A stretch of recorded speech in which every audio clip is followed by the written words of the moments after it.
అత్యాస నౌకరి రాము. ఒక చిన్న ఊరి కథ ఇది. ఆ ఊరిలో శాంతారాము మరియు శాంతాబాయి అని ఇద్దరు భార్యాభర్తలు ఉండేవారు. వాళ్లకు ఒక కొడుకున్నాడు.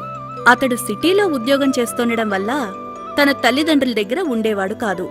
ఒకరోజు కొడుకు రమేష్ ఇలా అన్నాడు, మీరు కూడా నాతో పాటు సిటీకి రండి, అందరం కలిసి అక్కడే ఉండొచ్చు. అందుకు శాంతారాము ఇలా చెప్పాడు, వద్దు నాయనా, మేము అక్కడ ఉండలేం. మాకు ఈ అందమైన పల్లెటూరు వదిలేసి ఎక్కడికి వెళ్లాలని లేదు నాయనా. ఇక్కడే మన చుట్టాలంతా కూడా ఉన్నారు, ఇంకా ఇక్కడే ఉంటాం.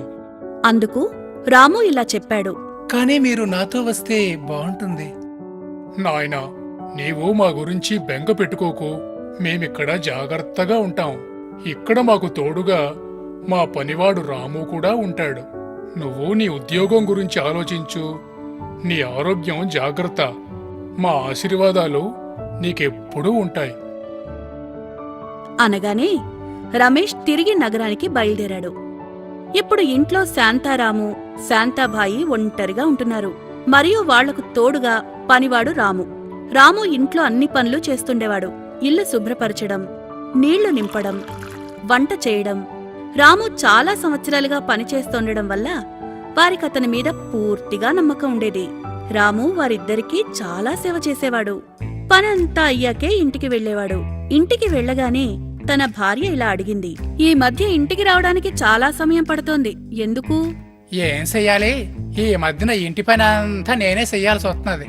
వాళ్ళ కొడుకు ఉద్యోగం కోసం నగరానికి వెళ్ళాడు.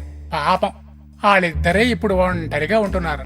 అప్పుడు రాము భార్య వెంటనే మళ్ళీ ఇలా అడిగింది, ఒంటరిగానా? రాము అవునన్నాడు. వెంటనే అప్పుడు రాము భార్య, వాళ్ళు నిజంగా ఒంటరిగా ఉంటుంటే నువ్వు మంచి మంచి వంటలు చేసుకుని తీసుకురా. వాళ్ళకెలా తెలుస్తుంది? తెలియకుండా తీసుకురా. మంచి భోజనం తినక చాలా రోజులైంది. అందుకు రాము ఇలా జవాబిచ్చాడు, అలాగే, రేపు తప్పకుండా తీసుకొస్తాను. మరుసటి రోజు పనికి వెళ్లాడు.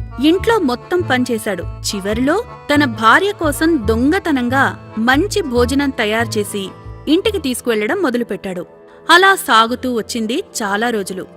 ఇదిలా చూస్తూనే రాము భార్యకు దురాశ పెరిగింది. వంటతో సహా ఇంట్లో ఉన్న వస్తువులు కూడా దొంగతనం చేసి తెమ్మని చెప్పింది. మళ్లీ ఒకరోజు రాము నిశ్శబ్దంగా ఒక చెంచాను దొంగిలించాడు. రెండో రోజు చెంబును దొంగిలించాడు. మూడో రోజు గిన్నెని దొంగిలించాడు. ఇలా కొన్ని రోజుల వరకు చేస్తూ ఉన్నాడు. ఒకరోజు శాంతారాము రోజువారీ పని తర్వాత ఇంటికొచ్చి తన చెంబుని వెతుక్కున్నాడు. రాము, ఆ చెంబెక్కడ పెట్టావు? రాము ఇలా అన్నాడు, అయ్యా, ఇక్కడే ఎక్కడో ఉంటది. శాంతారాము చాలా వెతికాడు. కాని అతనికి ఆ చెంబు ఎక్కడా దొరకలేదు.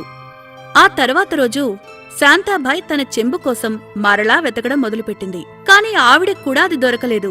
అప్పుడు శాంతాబాయి అనుకుంది, ఏదో గడబిడ నడుస్తోంది అని. వస్తువులు వాటంతటావే ఎక్కడికి వెళ్తున్నాయి అనుకుని శాంతాబాయి భర్తతో ఇలా అంటుంది, ఇలా వింటారా? మన ఇంటి వస్తువులు ఒక్కొక్కటిగా మాయమైపోతున్నాయి. ఏదో జరుగుతోంది. అనగానే శాంతారాము, అవును, నా చెంబు కూడా కొన్ని రోజులుగా కనిపించకుండా మాయమైపోయింది. నిజంగా ఏదో జరుగుతుంది.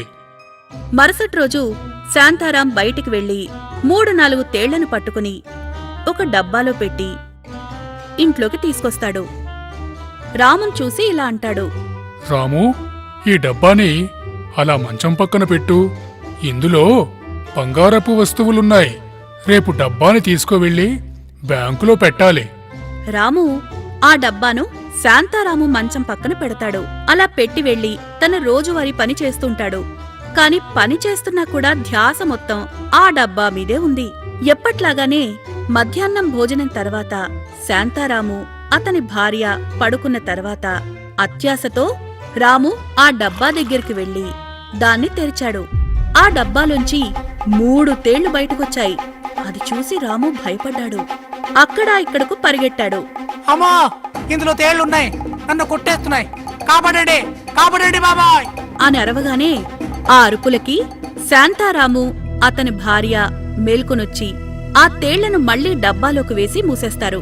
అప్పుడు శాంతారాము ఇలా అంటాడు. నాకు పూర్తిగా తెలుసు నువ్వే దొంగతనం చేస్తున్నావని. నేను నీకు గుణపాఠం చెప్పాలని ఇలా చేశాను. నీవేమనుకుంటున్నావా? మేము ముసలివారం అయిపోయామని ఏమీ తెలియదనుకుంటున్నావా? నేను మొదటే పసిగట్టాను. నువ్వు భోజనం తీసుకెళితే పోనీలే అన్నమే కదా అనుకున్నాను. కానీ రోజు రోజుకు నీ అత్యాశ పెరుగుతూ ఇంటి వస్తువుల్ని కూడా దొంగిలిస్తున్నావు. నీకు సిగ్గుండాలి. ఏ కంచంలో తింటావో ఆ కంచంలోనే ఉమ్మేసుకుంటావా? ఛీ! అనగానే రాముకి తన తప్పు తెలిసింది. వాడు ఏడవసాగాడు. అయితే పిల్లలు, ఈ కథలోని నీతిని ఏం తెలుసుకున్నారు? అత్యాశ పడ్డం చాలా చెడ్డ పని. అత్యాశ పడితే అది చెడ్డదారినే చూపిస్తుంది. మరి ఇలాంటి మంచి మంచి పద్యాలు, పాటలు, కథలు చూడాలనుందా? ఇంకెందుకు ఆలస్యం? వెంటనే మీ అమ్మా నాన్నలకు చెప్పి మాకు సబ్స్క్రైబ్ చేయించరా?